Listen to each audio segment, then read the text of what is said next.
विद्यार्थियों, हम आज कक्षा 10वीं के मानव स्वास्थ्य और भोजन वाला जो टॉपिक है उसके चौथे पड़ाव पर है, यानी चौथा भाग हम स्टार्ट कर रहे हैं। इससे पहले 3 कक्षाएं मैं इसकी ले चुका हूँ। ये जो टॉपिक है ये कक्षा 10 में भी है, कक्षा 9 में भी है और इसके अलावा साइंस के अंदर 6ठी, 7वीं, 8वीं उन कक्षाओं में भी शॉर्ट में दिया गया है। तो सभी कक्षाओं की हम कुछ मादक पदार्थ और उनसे होने वाले रोग डिस्कस करने वाले हैं। तो देखिएगा, आपके सिलेबस में मादक पदार्थों के रूप में जो दिए हुए हैं मैं उनकी बात कर रहा हूं। सबसे पहले दिया हुआ है गुटखा, इसके बाद में दिया हुआ है तंबाकू, इसके बाद में दिया हुआ है अल्कोहल या मदिरा और 4 नंबर पे दिया हुआ है अफीम। तो ये 4 मादक पदार्थ आपके सिलेबस में दिए हुए हैं। हम इन मादक पदार्थों की यहाँ पर बात करने वाले हैं। मादक पदार्थ या बच्चों, मादक पदार्थ से तात्पर्य यह है कि ऐसे पदार्थ जिनके नियमित सेवन से व्यक्ति के शरीर में अनेकों प्रकार की बीमारियों के लक्षण दिखाई देते हो और व्यक्ति को उन पदार्थों की लत लग जाती हो तो उन्हें हम मादक पदार्थ या नशीले पदार्थ कहेंगे। ठीक है, यानी एक बार 2 बार व्यक्ति ने यूज में लिया उसे और बाद में वो रेगुलर उसका उपयोग करता रहा, उसे उसकी तलब लग गई, इसका मतलब वो पदार्थ मादक या नशीला पदार्थ कहलाएगा। हम आज यहाँ पर बात करने वाले हैं 4 मादक पदार्थों की, जिसमें एक मादक पदार्थ जो है वो है गुटखा, दूसरा तंबाकू, तीसरा मदिरा और चौथा है अफीम। ठीक है, हम सबसे पहले यहाँ पर बात कर रहे हैं गुटखा की। अब देखिए, अब आपसे पूछा गया कि ये गुटखा है क्या। आपने भी मार्केट में बहुत सारी ऐसी दुकानें देखी होगी जिनके ऊपर आपको विभिन्न प्रकार के ऐसे नशीले पदार्थों की बिक्री होते हुए आपने इन्हें देखा होगा। आपके अड़ोस पड़ोस में बहुत सारे ऐसे लोग होंगे जो इस प्रकार के पदार्थों का सेवन कर रहे होंगे। अब तो ये जो गुटखा है, आखिर इसे तैयार किस प्रकार से किया जाता है, इसमें किस प्रकार के पदार्थ उपस्थित होते हैं। देखिए, गुटखे के अंदर क्या क्या होता है। तो गुटखे के अंदर क्या होगा, गुटखे के अंदर कुछ मात्रा में तंबाकू भी डाला जाता है, सुपारी के टुकड़े भी होते हैं, धातु का वर्क भी डाला जाता है, चूना, कत्था और भी बहुत सारे रंगीन पदार्थ डाले जाते हैं।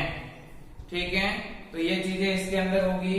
क्या क्या होगा इसके अंदर, तंबाकू भी डालते हैं, तो मैंने लिख दिया इसके अंदर अधिकतम मात्रा में तंबाकू मिलाते हैं और सुपारी, और इसमें क्या डाला जाता है, और धातु वर्क, और इसमें क्या डाला जाता है, और इसमें डाला जाता है चूना, कत्था। ठीक है, और कुछ रंगीन पदार्थ। ठीक है, और कुछ सुगंधित पदार्थ भी इसमें मिलाए जाते हैं। ठीक है, तो ये तो एक तरह से इस गुटखे का हो गया कंपोजिशन, यानी इन चीजों के मिलने से गुटखा बनता है।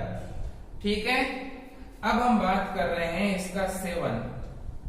अब एक व्यक्ति है बच्चों जो लगातार इस गुटखे का सेवन कर रहा है ना, बहुत अधिक लंबे समय तक वो गुटखे का सेवन कर रहा है। आप इस बात को अनुभव कर लेना, जो व्यक्ति लंबे समय तक गुटखा खाता है, मतलब गुटखा चबाता है, आप देख लेना उस व्यक्ति का मुंह प्रॉपर नहीं खुलेगा।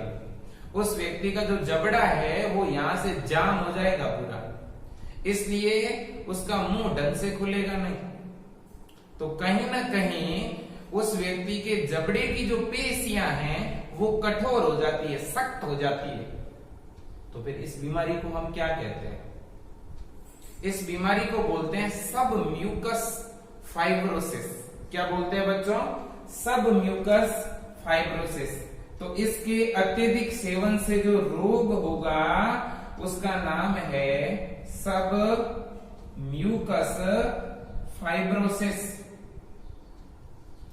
ठीक है, तो आपसे अगर एग्जाम में ये जानकारी पूछी गई कि सब म्यूकस फाइब्रोसिस नामक रोग जो है उसका कारण क्या है, तब आप कारण क्या लिखोगे?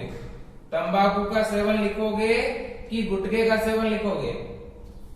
किसके सेवन से होगी? गुटखे के सेवन से। क्लियर है? याद रखना बच्चों, एक व्यक्ति लंबे समय तक गुटखा चबाएगा तो उसमें कौन सी बीमारी होगी? सब म्यूकस फाइब्रोसिस। अब हम बात कर रहे हैं इस रोग के लक्षण की। रोग तो हो गया उसमें, लेकिन पता कैसे चलेगा कि व्यक्ति सब म्यूकस फाइब्रोसिस से पीड़ित है ना? तो देखिए आप जब देखोगे तो वो जो व्यक्ति जो कि इस बीमारी से पीड़ित है उसके जबड़े की मांसपेशियां कठोर हो जाएगी। तो मैं लिख रहा हूं जबड़े की मांसपेशियों का कठोर हो जाना, ये इसका लक्षण है। ठीक है, और जब जबड़े की मांसपेशियां कठोर हो जाएगी तो उसका मुंह जो है वो पूर्ण रूप से नहीं खुलेगा। ठीक है ना? मुख का पूर्ण रूप से नहीं खुलना, ये इसके कितने लक्षण हो गए बताओ आप? 2 लक्षण हो गए। पहला लक्षण क्या हो गया बच्चों? जबड़े की मांसपेशियों का कठोर हो जाना। और दूसरा लक्षण क्या हो गया? मुख का आंशिक रूप से खुलना, मुख पूरी तरह से खुल नहीं पाएगा। यहां तक जानकारी क्लियर है? अब देखो आप इसके बाद में अब आप कहोगे कि सर इसका कोई उपचार भी है क्या? इस रोग का कोई निवारण भी है क्या? तो देखो भाई, अगर उस व्यक्ति को इस बीमारी का ट्रीटमेंट करवाना है तो एक पहला तरीका तो यह है कि इसे गुटखे का सेवन बंद करना पड़ेगा। ठीक है, ये तलब कहीं ना कहीं उसे छोड़नी पड़ेगी। ठीक है, फिर कुछ शल्य चिकित्सा के द्वारा, कुछ ट्रीटमेंट के द्वारा इसकी चिकित्सा होती है, लेकिन सबसे पहली बात यह है कि उसे गुटखा सेवन से परहेज करना पड़ेगा। ठीक है, क्लियर हो गई जानकारी? अब आप ये पूछोगे कि सर इस टॉपिक के अंदर इंपॉर्टेंट क्या है, एग्जाम में आने लायक क्या है, ज्यादा महत्वपूर्ण क्या है? तो देखो, इस टॉपिक के अंदर सबसे ज्यादा इंपॉर्टेंट सब म्यूकस फाइब्रोसिस रोग है। ठीक है, चल आगे बढ़े। अब हम बात कर रहे हैं तंबाकू की। किसकी बात कर रहे हैं? तंबाकू। चलो तंबाकू की भी बात कर ले। ये क्या डिजीज किस रूप में उत्पन्न करेगा? तंबाकू। इसे अपन इंग्लिश में टॉम्बेकम भी बोलते हैं एक तरह से। अब देखो, तो इस टॉम्बेको से क्या होगा? देखो, मैं पहले इसका इंग्लिश का नाम टॉम्बेको क्यों बता रहा हूं? इसका कहीं ना कहीं कुछ न कुछ इसकी प्राप्ति से संबंध है। अब देखो बच्चों, तंबाकू की हम बात कर रहे हैं। तंबाकू जो है, जो कि गुटखे के अंदर भी डालते हैं, बहुत से लोग इसका उपयोग बीड़ी, सिगरेट के रूप में, चिल्लम के रूप में करते हैं। अपने इस पहले टॉपिक में ये चीजें लिखी हुई है। और बहुत सारे लोग तंबाकू को सूंघते भी हैं। ठीक है, तो यहां पर ये तंबाकू प्राप्त किससे होता है? तो एक पौधा है, पहले तो मैं बात कर रहा हूं प्राप्ति की, प्राप्ति स्रोत।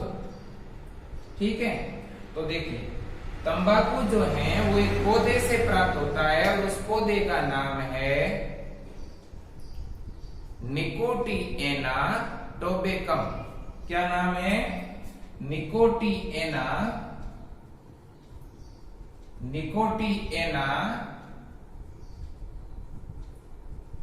टोबेकम। ठीक है, निकोटिएना टोबेकम है क्या? तो ये है एक तरह का पादप, ठीक है, पौधा। क्लियर है?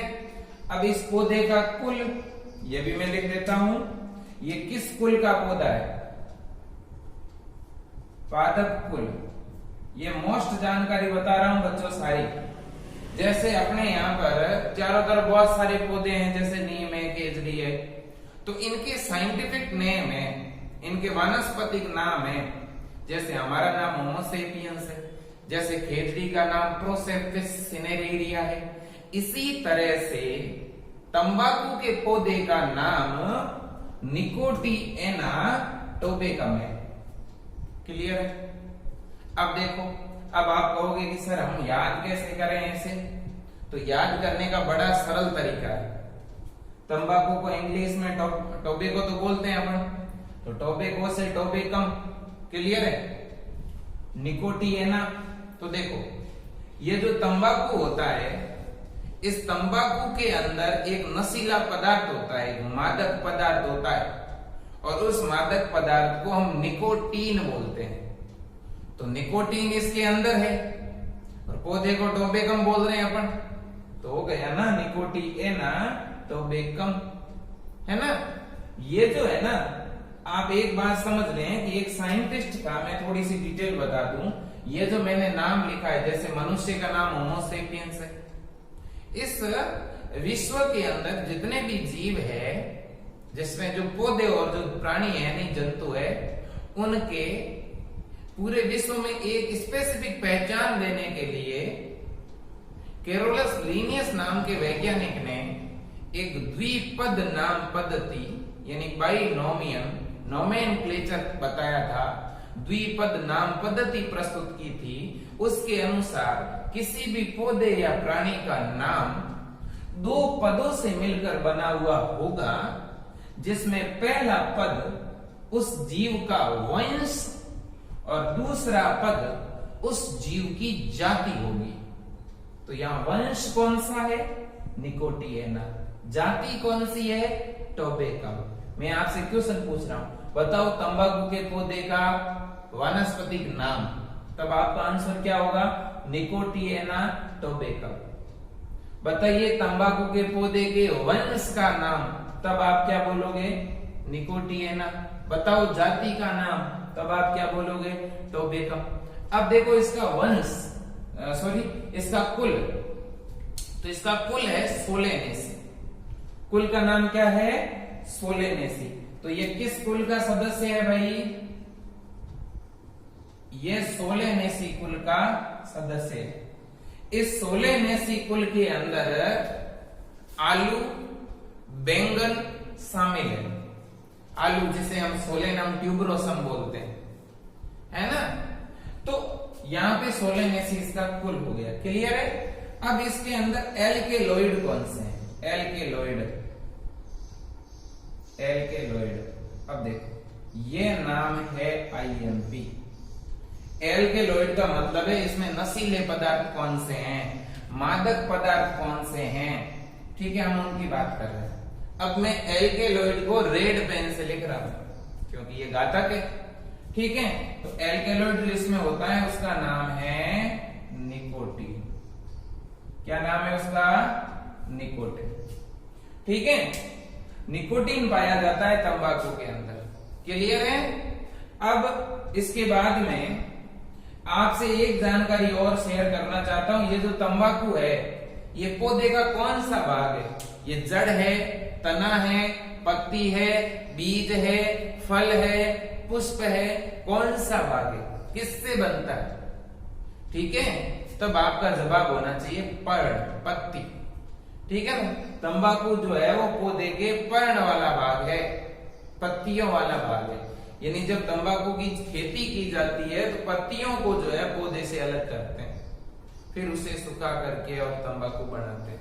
ठीक है, चलो अब इसके बाद में हम बात कर रहे हैं इसके दुष्प्रभाव की, दुष्परिणाम की, यानी इसकी हानियां क्या हो सकती है।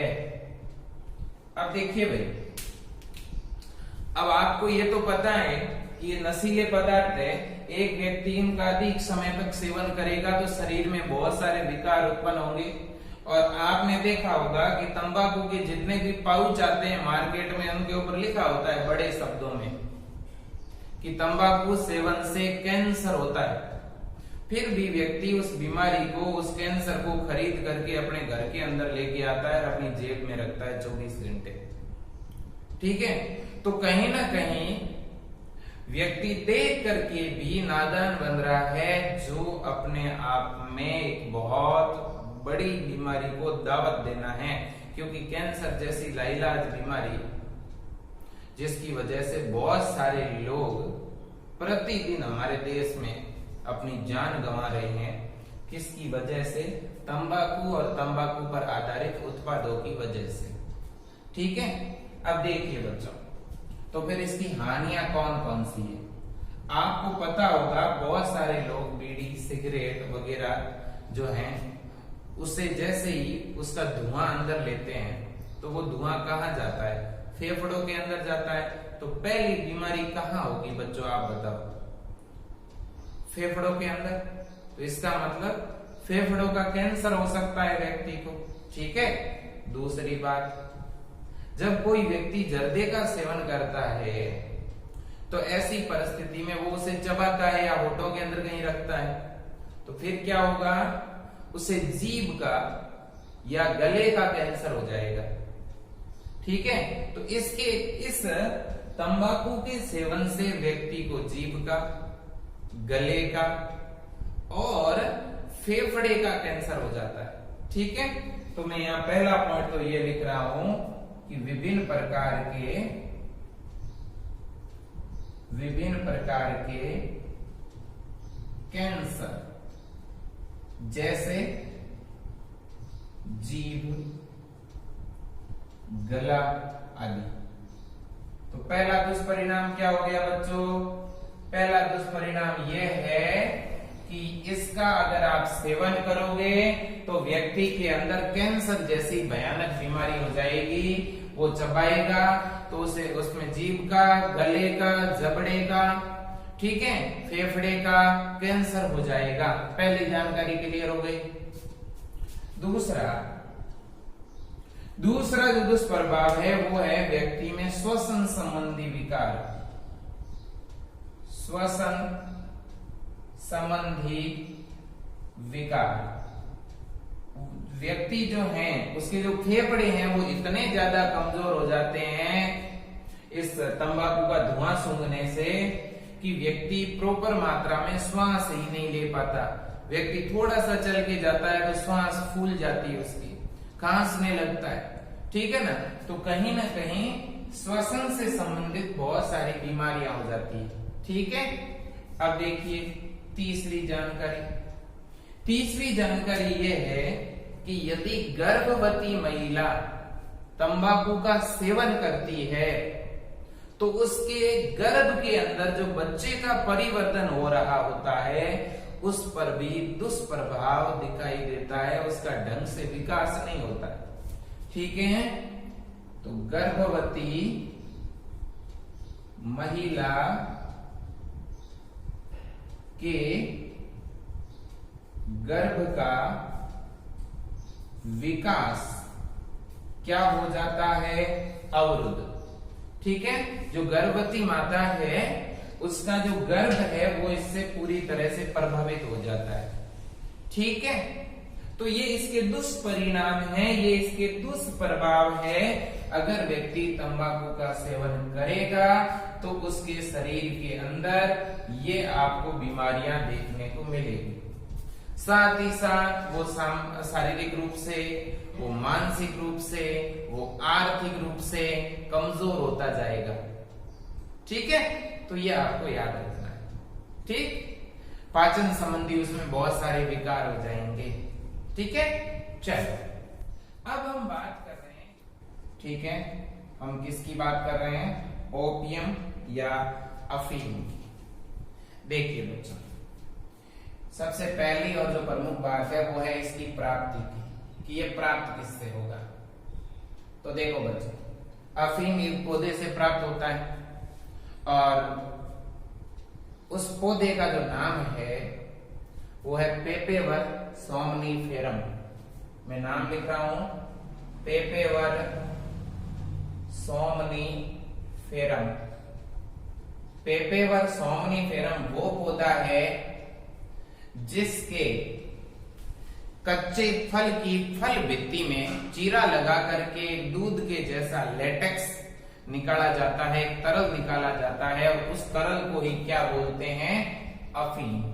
ठीक है, तो अगर आपसे कोई पूछे कि बताओ बच्चों अफीम किससे प्राप्त होगा, पौधे का नाम पेपेवर सोमनीफेरम। पेपेवर सोमनीफेरम पौधे के कच्चे फल की फल भित्ति से। ठीक है, यहां तक जानकारी क्लियर है क्या? अब देखिए, इसके बाद में मैं बात करने वाला हूं इसके अंदर पाए जाने वाले प्रमुख एल्केलॉइड की, कि इसमें कौन कौन से एल्केलॉइड होते हैं। एल्केलॉइड का मतलब जानते हो? एल्केलॉइड का मतलब होता है मादक पदार्थ या नशीले पदार्थ जो इसमें पाए जाते हैं। ठीक है, बहुत से ऐसे लोग हैं जो अफीम का उपयोग नशे के रूप में करते हैं। ठीक है, अपने यहाँ पर भी, अगर मैं अपने यहाँ की बात कर रहा हूं तो मैं राजस्थान की बात कर रहा हूं। ठीक है, राजस्थान में भी जैसा कि आपके बुक्स में लिखा हुआ है कि राजस्थान के अंदर पहले जो है इस अफीम को अल्पतम मात्रा में बच्चों को सुलाने के लिए उनकी माताएं उन्हें देती थी। बहुत सारे ऐसे लोग हैं जो इसका उपयोग जो है वो नशे के रूप में करते हैं, और ये बहुत घातक है, क्योंकि ये वे पदार्थ हैं जिनसे औषधियां बनती हैं, दवाएं बनती हैं, लेकिन इसका दुरुपयोग नशे के रूप में किया जाता है, जो कि एक तरह से हम इसे शरीर के लिए बहुत बड़ा जो है दुष्परिणाम के रूप में देखते हैं। अब देखिए इसके अंदर कौन कौन से एल्केलॉइड होते हैं। तो बच्चों इसके अंदर एक एल्केलॉइड होता है जिसका नाम है मॉर्फिन। दूसरा एक एल्केलॉइड है जिसका नाम है कोडीन।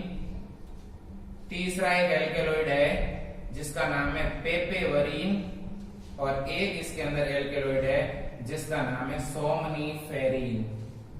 अब आप कहोगे कि सर याद कैसे करें? तो बहुत ही आसान तरीका है बच्चों याद करने का। वैसे तो इसके अंदर अब आप ये भी पूछ सकते हो कि 4 ही पाए जाते हैं क्या? नहीं, इसमें 30 प्रकार के एल्केलॉइड होंगे। किसके अंदर? अफीम के अंदर, जिसे अपने यहाँ पर जो है दूध भी बोलते हैं। ठीक है ना, तो ये अफीम का जो पौधा होता है पेपेवर सोमनीफेरम, ये अपने यहाँ पे जैसे आग का पौधा होता है उसके जैसा ही होता है। जैसे आग के ऊपर फल लगता है वैसे अफीम के पौधे पर भी फल लगता है, उस फल पे चीरा लगाते हैं। जैसे अपने यहाँ पे आग का जो पौधा होता है जिसका वानस्पतिक नाम है जिसे अपन नॉर्मली कैलोट्रोपस बोलते हैं। ठीक है, उसके ऊपर जैसे ही अपन कोई चीरा लगाते हैं तो एक आपने देखा होगा श्वेत तरल निकलता है। वैसे ही अफीम के पौधे से भी एक तरल निकलता है, कच्चे फल की फल भित्ति से निकलने वाला तरल। इस तरल को ही हम क्या बोलते हैं? अफीम बोलते हैं। और जो ये फल भित्ति होती है ये जैसे ही सूख जाती है, ठीक है ना, इस फल भित्ति को, ठीक है, तो उसे नॉर्मली अपने यहाँ पे डोडा बोला जाता है। ठीक है, और इस फल भित्ति के अंदर बीज होते हैं और इन बीजों को बोलते हैं खसखस। तीजरा भी बोला जाता है नॉर्मल भाषा में। ठीक है, तो ये आपको याद रखना है। इसका जो बीज है इसमें एल्केलॉइड नहीं होता। ठीक है, बाकी इसके फल भित्ति वाले भाग में और इससे जो तरल निकलता है उसमें मादक पदार्थ होते हैं। तो पहला जो मादक पदार्थ है वो है मॉर्फिन और दूसरा है कोडीन। ये दोनों तो बहुत ज्यादा इंपॉर्टेंट है, इन्हें तो आपको याद रखना ही है। लेकिन बाकी जो दो है पेपेवरीन और सोमनीफेरिन, इनके नाम तो ऊपर आ ही चुके। देखो पौधे का क्या नाम है अफीम के पौधे का? पेपेवर सोमनीफेरम। तो पेपेवर से पेपेवरीन, सोमनीफेरम से सोमनीफेरिन, याद हो जाएगा। अब मॉर्फिन और कोडीन दोनों मोस्ट क्यों हैं? क्योंकि मॉर्फिन और कोडीन से बच्चों दर्द निवारक दवा बनाई जाती है। दर्द निवारक दवा बनाने में किसका उपयोग किया जाता है? तो अफीम के 2 एल्केलॉइड मॉर्फिन और कोडीन का। क्लियर है? अब इसका दुष्प्रभाव क्या है? एक व्यक्ति अगर इसका सेवन करेगा तो उसके दुष्परिणाम क्या होंगे? तो देखो बच्चों, पहला दुष्परिणाम तो ये होगा कि उस व्यक्ति को इसकी लत लग जाएगी, तलब लग जाएगी। ठीक है ना? दूसरी बात यह है कि व्यक्ति का प्रतिरक्षा तंत्र कमजोर हो जाएगा। तो प्रतिरक्षा तंत्र क्या हो गया उसका? कमजोर। उसकी रोगों से लड़ने की क्षमता कम हो गई, विभिन्न प्रकार की बीमारियां लगने लगेगी उसे। समझ रहे हो आप? दूसरी बात, उस व्यक्ति की जो मानसिक क्रियाएं हैं वो मंद पड़ जाएगी।